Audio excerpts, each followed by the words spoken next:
To order the City of Laredo Fine Arts and Cultural Commission meeting for the month of July 2022 to be conducted here 21st. We're at the Laredo Public Library, and I call the meeting to order. We have a quorum. First item is to do the Pledge of Allegiance.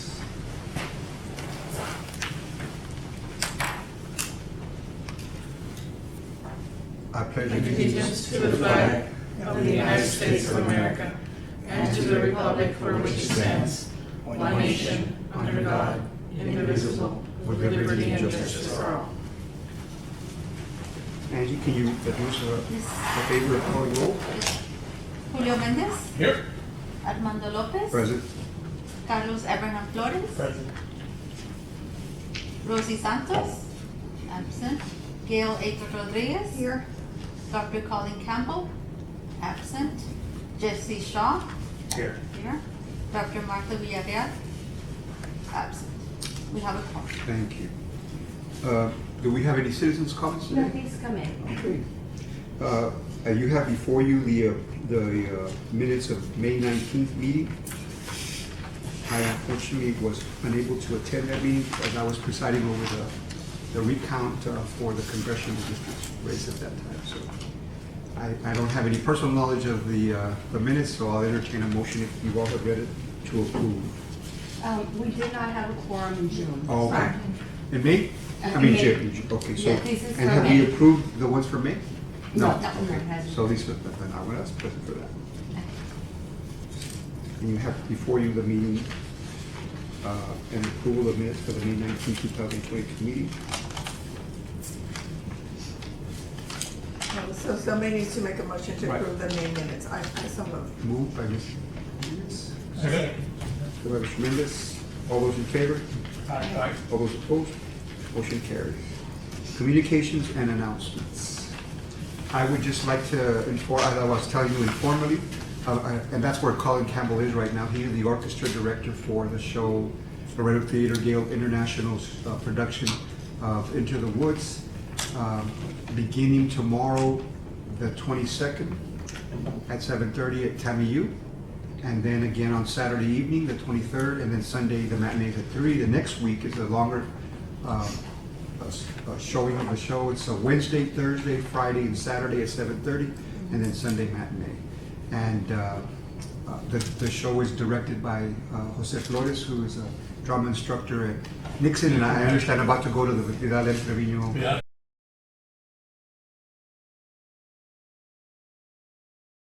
Very locally talented artists, Dr. Crabtree, I believe Chibi Orduña is in it, a couple of instructors from the magnet school, Celia Hernandez, who Celia Hernandez. she teaches choir there. Schneider. So there's a good group of, and then some young talent, some young kids that are in the production. So if anybody has a chance to get out there, it's got a live orchestra, again directed by one of our board members, Mr. Campbell, Dr. Campbell. Dr. Candace. And so I encourage you to go there to show up. Anybody else have anything else? Well, just to, in case you don't know, there is a very interesting art show at the Laredo Center for the Arts that is from 7 different artists, border artists, all the way from El Paso to Brownsville. And it's going to be there for the rest of the month. So if you get a chance to see it, it's a very provocative type of exhibit dealing with situations in the border. Some of them are very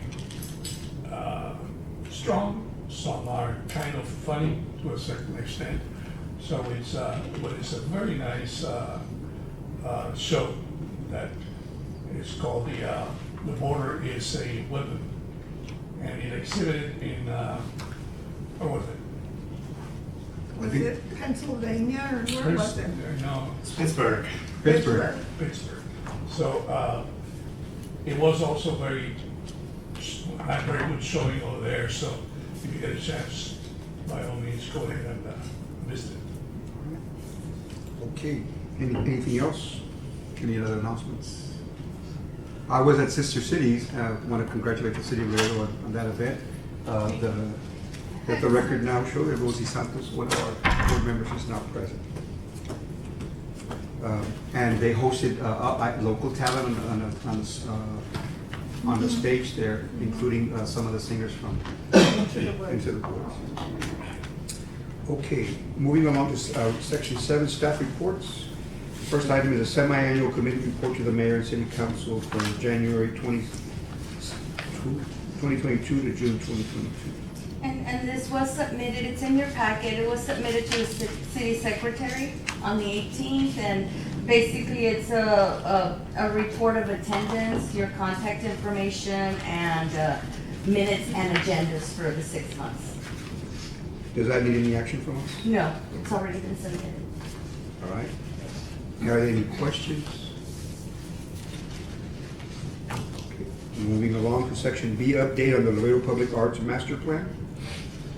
We continue working with legal on the updates, and the consultant, Ellie Aquiles, is now working also with Keep Laredo Beautiful in the latest project for the implementation. So we're working together now. We bring Keep Laredo Beautiful to the team. They are, as per city managers, it's a good fit. City managers kind of guided this addition, and it's a very good fit because they're already doing a lot of murals. So a lot of the public art that's happening in the city is done by Keep Laredo Beautiful. The artist, Ms. Gonzalez, that did the mural. Sandra.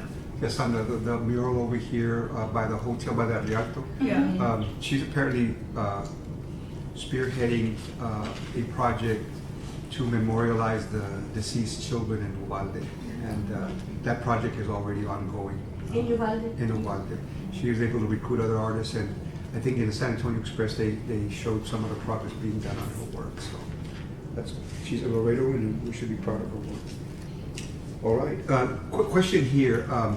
Is there anybody on the current selection committee for the new city manager that would be able to communicate to the applicants this program and to make sure that they're aware of what we're trying to do with that master plan? It will be city council, and Ms. Cigarroa is on there. Yeah, Okay. I don't think there's, like last time that there was an ad hoc committee, I don't think they have selected anybody yet. Okay. There was a discussion on the council this past Monday, but I think that was the initial discussion. Okay. So if there is a committee, we'll pass that information for sure. All right. And if there is an opportunity for us to be involved at any point with the interview process, or just to have a forum with the applicants, please keep us. I think that all of us would like to have an opportunity to be present and to emphasize the role of the Fine Arts Commission and public art in the city. Okay. Anything else on the updates? No? All right, moving on to section number C, items for discussion and possible action. We have first a presentation by author Dr. Ildefonso Flores. Welcome, Dr. Flores. Thank you. I want to thank Mr. Carlos Flores for inviting me. It's a real honor to be here. First time I've ever written a book. But what prompted me to write the book was I had a near-death experience 5 years ago.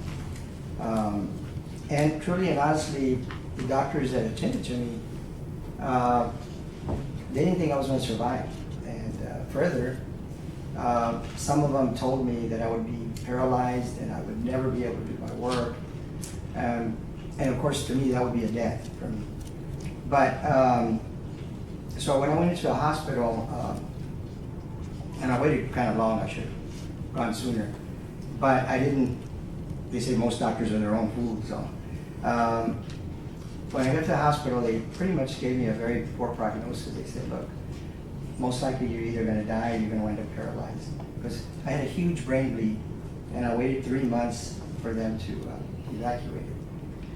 But I didn't have any symptoms. That was the strange part. I had no headaches. I had nothing. So, but I did notice a few weeks before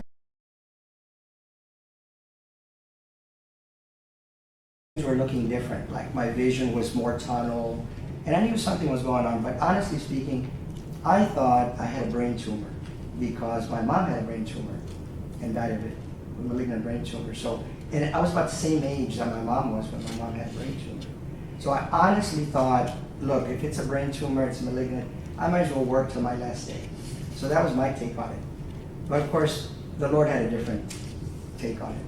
So when I went into the hospital and did all the x-rays, to make a long story short, it was a brain bleed and they needed to do immediate surgery, otherwise I would die. And so I was in shock from this whole thing. And in the book I depict all that happened. I'm not going to give you spoiler alerts or anything. Anyway, while I was in the hospital, I was totally paralyzed on my left side. I couldn't move. I went through depression after weeks of being in the hospital. The doctors, some of them didn't have very good bedside manner. They told me that I was not going to be regaining a whole lot of strength. I was going to be weak and I probably couldn't work. So when I heard those words, I was really depressed. And let me back up a little bit. During the surgery, something fantastic happened. And I went into the surgery, of course scared like anybody else, but I put my hands in the Lord. And normally people don't really have thoughts during surgery, but I knew during the time they started the surgery that something was going on. I could feel the vibrations in my brain because they had to actually take a piece of the skull off on this side and get into the brain and try to figure out where the bleed was. But while I was under, I saw this beautiful light, and it was magnificent. It was the most powerful light you've ever seen. Imagine like one of those magnesium flares that are used to motion the airplanes. And imagine that 10 times more brighter. That's the light that I saw.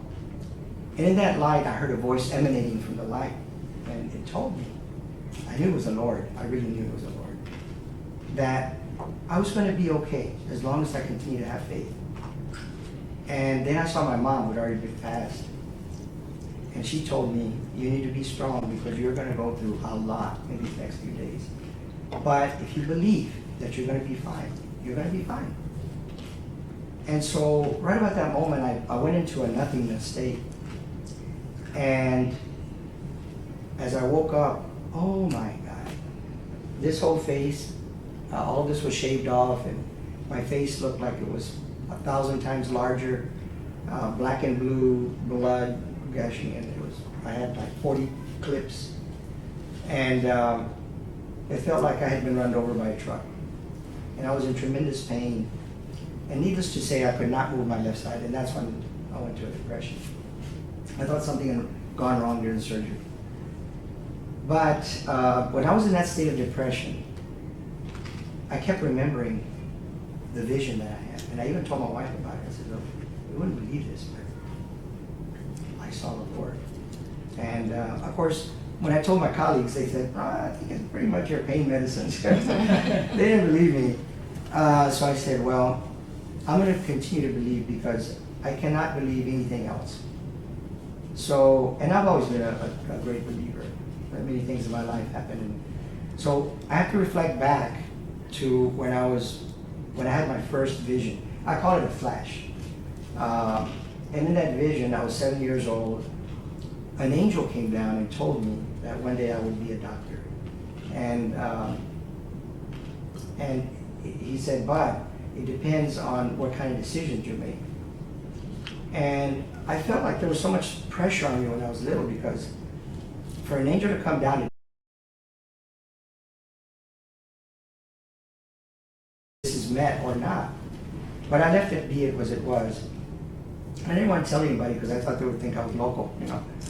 So, but I would have these visions, and when I told my mom about these visions, she said, oh, es Dios hablando contigo. It was God talking to me, and I think she had visions too. No one else in the family had it. So when I had a vision, I would tell my older brother or sister, and they would tell me, I think you're weird. You know? I don't believe any of that. But then the vision would come true. And then after a while, they started believing me. I also saw the vision of my dad dying weeks and days before the event happened. And it happened exactly the way I told him. I don't know why I get these visions, but I do. I think it's a gift from God. Many other times it happened. It doesn't happen all the time. But when I'm certainly tired or when I need, a more, how can I put it, more input, I guess, these visions come to me. And they're going to happen when they come in a certain format, especially if they come with colored lights. The key is colored lights and me seeing myself in the dream. And then I know that's going to happen. And I can't change the destiny. It's just going to happen. So when I was sick in the hospital, after I recovered fully, and a miracle did happen, but I'm not going to tell you all about it because it's in the book. It was as if I went back completely to normal, and the doctors were astounded. And the neurologist came in and said, I can't believe this. I can't believe this happened to you.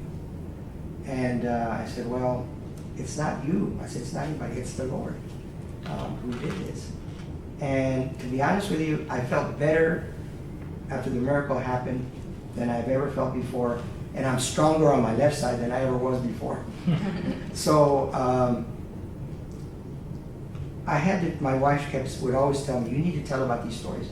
You need to tell about these stories. Because when my kids were little, I used to tell them, you wouldn't believe what happened today. But this is what happened. And I would tell them the stories. And they would be so intent listening and wanting more detail and things like that. So I decided that maybe it was time for me to get the word out there. That miracles happen. And I'm part of a miracle. And other visions and miracles that I've had over the years. And so I put it all together. And these are not just the only ones, but these are the main ones. And I did them in such a way that you could see my life evolving to where I'm at. I've been in practice now for about 40 years, internal medicine. I've seen a lot of things in my lifetime. And I know a lot of my colleagues don't believe the way I do. But I always think that those folks who tend to believe, they tend to do a lot better than those who don't. And it's good to have faith. And this is basically what it is. So anyway, that's my message in the book. And it seems like everybody in the United States knows about my book, except for Laredo. So I put it out there. It's like nobody's interested in Laredo in my book. So anyway, so this was an opportunity to talk about it. And I do want to read one excerpt, one little chapter that I picked to read, because Carlos wanted me to share with him something. Anyway, this chapter is chapter 14, and it's just a little miracle that happened when I was a third-year resident doing my residency in the hospital. And so this chapter's name is Death Takes a Holiday. And it says, the night before beginning hematology oncology during my third year of internal medicine training, I came to introduce myself to the nursing staff of the cancer ward. I was told by the staff that I had been assigned several patients to manage during the 3 months of rotation. All the patients assigned were extremely sick, and the nurses related to me that they would most probably die before I finished the rotation. I surmised that the oncology nurses were preparing me for the worst possible scenario and assuage their fears about the difficult rotation, assuage my fears about the difficult rotation. As I collected information about each patient, I thanked all the nurses for their input, and I went home to study each of the cases assigned. Mrs. Betsy Miller was a lovely 75-year-old patient with metastatic breast cancer. She had previously had a radical mastectomy on her left with extensive axillary node removal, chemotherapy, and radiation therapy. Her left arm would often swell because of the surgery. She was admitted for control of pain as her cancer had returned and invaded her bones. When I came to see her early in the morning, she was crying. Good morning, Mrs. Miller. I'm Dr. Flores. I will be taking care of you for the next few days until you are better. Can you tell me why you are crying? Are you in pain? I asked. Yes, I have pain, but I'm crying because my daughter hasn't come to see me. She hates me, she exclaimed as she sobbed. Why do you say that, Mrs. Miller? I asked her as I sat next to her on the bed. She's been mad at me for years because my husband died a few years ago. She found out through some nosy, nasty relatives that the father she thought was her father was not her real father. I had gotten pregnant by another man by the time I got married to my husband. But she's flesh and blood, and my husband and I raised her. He loved her as his own, she said with a sad expression as she sobbed. I'm sorry, Mrs. Miller. It appears that you're in a lot of pain, both physically and emotionally. Would you allow me to examine you? Or would you like me to come later? I asked. Of course, you can examine me now, she responded. As I gently removed the covers, I proceeded to carefully examine her from head to toe, taking time to ask her where it hurt. When I finished, she commented, you know, you have a very gentle touch, and it didn't really hurt when you examined me like some of the other doctors. I like the way you took the time to examine me, because many of the other doctors just come in and out and don't even seem to care. Some don't want to touch me. I guess they think I'm about ready to croak. I don't know why, but you're easy to talk to. You know, now that I think about it, no doctor or nurse has actually asked me why I was crying since I got here until now. Well, thank you for your trust. Everything about you is important to me. I'll see if I can adjust your pain medication and try to contact your daughter about your condition if you would like to, I responded. Good luck with that, doctor, she said flippantly. Over the next few days, I got to know Mrs. Miller very well, as she related to me much of her life story, and she got to know me as I related past experiences as well. I managed to adjust her pain medications and made arrangements for her to receive palliative radiation therapy to the most painful areas of skeletal pain. Although I did not mention it to Mrs. Miller, I made several calls to her daughter, explaining to her that her mother was extremely ill and wasn't going to be alive for long. I implored her gently to forgive, put aside all anger in her, and come visit her mother, who raised her and loved her very much. I was not sure if Mrs. Miller's daughter would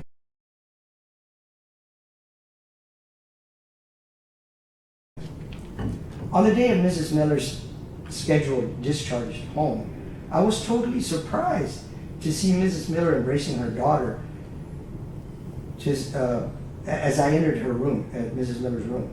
I stepped out to give them privacy. Later that day, the nurses told me that Mrs. Miller was discharged uneventfully, without pain, happy, and in remission from her cancer. They also related that Mrs. Miller's daughter had agreed to take care of her for the remainder of her life.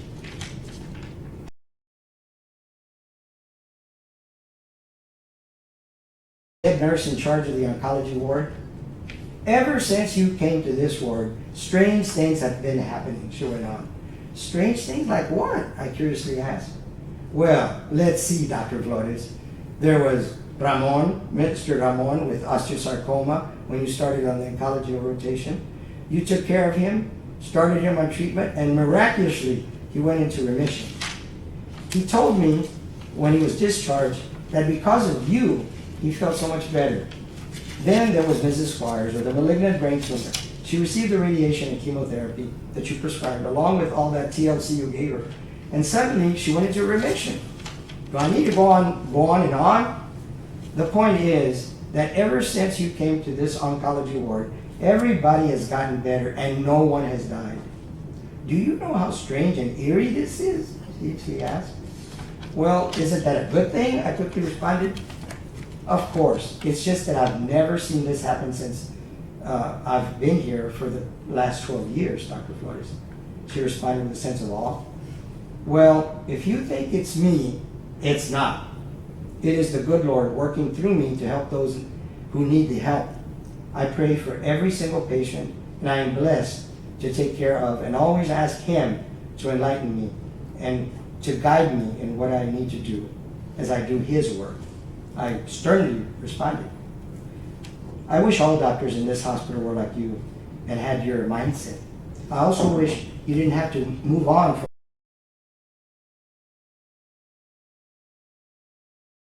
death is taking a holiday, she emphatically replied.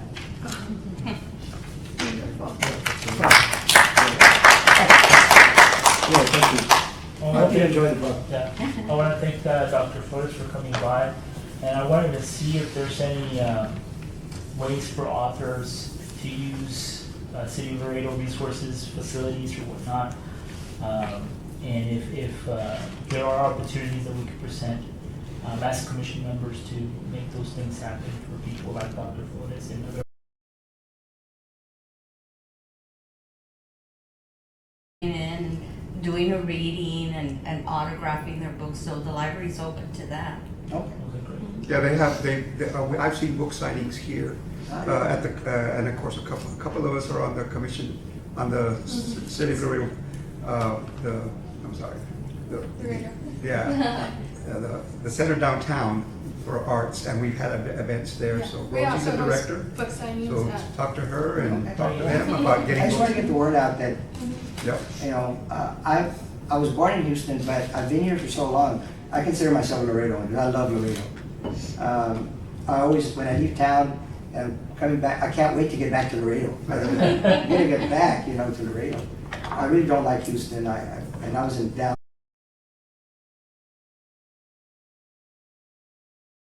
Texas. That made us kind of white, but when I came to Laredo, it was like home, you know. And I love Laredo. I don't see. I mean, I know we have a border problem and all this, but I don't see it as a problem. And I love the people of Laredo. I can't think of nicer people in Laredo. So, Thank you. in my years being here, and I was hoping that my two sons were doctors would come back to Laredo, but they married girls from out of town. So they said, no, they're going to stay out of town. But anyway, Well, thank you for your presentation, I love Laredo. and if you like, reach out, because we have had authors, there's a wonderful room here at the public library where we've heard people read and present and have book signings, and then at the Center for the Arts, the same thing. Few questions. You can ask me any questions you want. I'm not going to tell you about what happened, every little detail in the book, because you got to read the book. Otherwise, it'll be a spoiler alert. But incredible things have happened here in Laredo, too. Of course, I changed the name, so you can figure out who's who, you know. Listening to the reading and stuff. Because I didn't get their permission, right, to have their names, but I think most doctors will know who I'm talking about. Well, thank you for your presentation. Thank you. Thank you. Thank you so much. Thank you for joining us today. And my pleasure. All right. Moving on. My wife said, they're gonna be tearing the door down here in your office. Especially, because I've been getting some calls to be made into a movie. Oh, that's So I wonderful. thought, oh no, if I do that, they're gonna be chomping at the door, coming in, wanting a miracle. you know. Yeah, So, gotta be careful about that one. be prepared.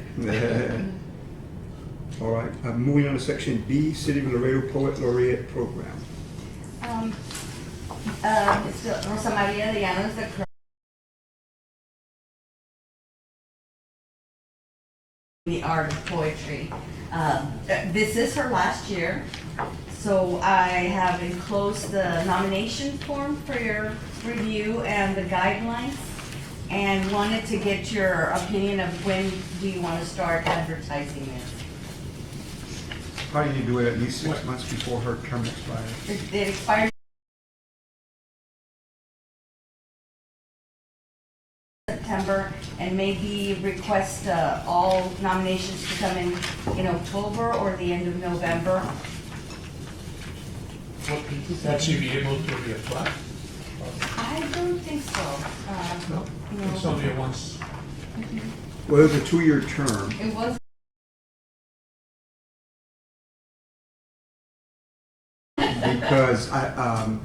Because of the fact that she has a background in education, she has really taken that part of the responsibility on, and done all of these seminars. There's a lot of poets that have written, and I think that's what they rest their laurels on in terms of being a poet laureate. But a poet laureate is much more than that. Is an educator, a person who's on call to write poetry for the city.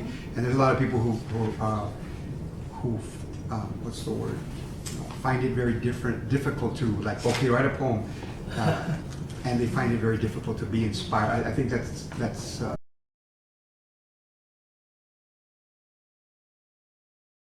do get the stuff out. So, you know, I would hope that we would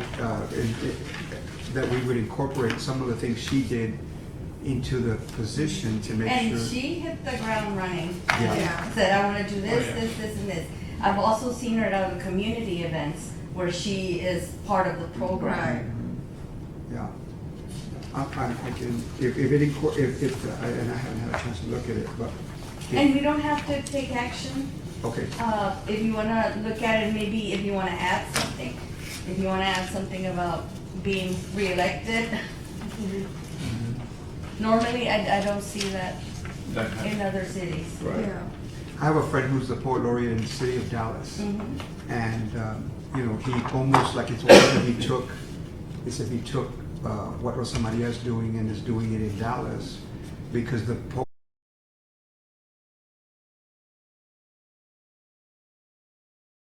trying to get them all together, and so he's reaching out to the different poetic groups out there, and then now that he's doing this, I guess it's getting, the stuff is getting on the official maps. It's always on the unofficial poet maps and stuff like that. I'm comfortable with I guess, coming back in August after everybody has had a chance. Yeah, I think so too. And then.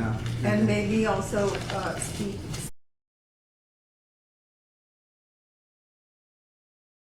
ideas about how she took on the role and what she did. And I think that would, like you say, maybe we can add some of that stuff too, Yeah.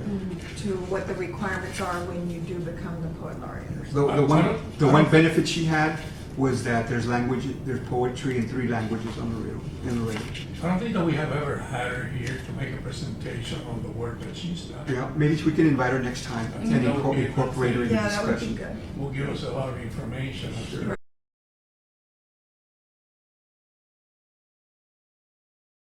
Yeah, Right. yeah. We all wrote, I mean, I know because I would come to the ones she would have here, so they were very good. All right, well, congratulations on getting this thing moving and still in that direction. Okay. Any other discussion on that item? All right, scheduling of the next meeting, agenda date, place and time. It should be on August the 18th, if that's okay with everybody. That's the scheduled date. I guess it's fine too.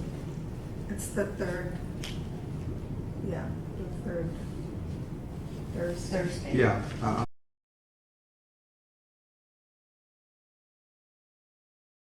All those in favor of having the next meeting on August 18th at 5:30? Aye. Okay. All right. Any opposed? Do I hear a motion to adjourn? Second? I First? know, just anybody move. Yeah. First, Yeah. so move in second, okay. Moved by Julio, second, Mr. Flores. All those in favor? Aye. All right, thank you. Thank you. I Thank you, promise Flores. to be on time. Okay, let me give you one. I I don't know if you can open up this. Es You're fácil- still on vacation. Es fácil decirlo.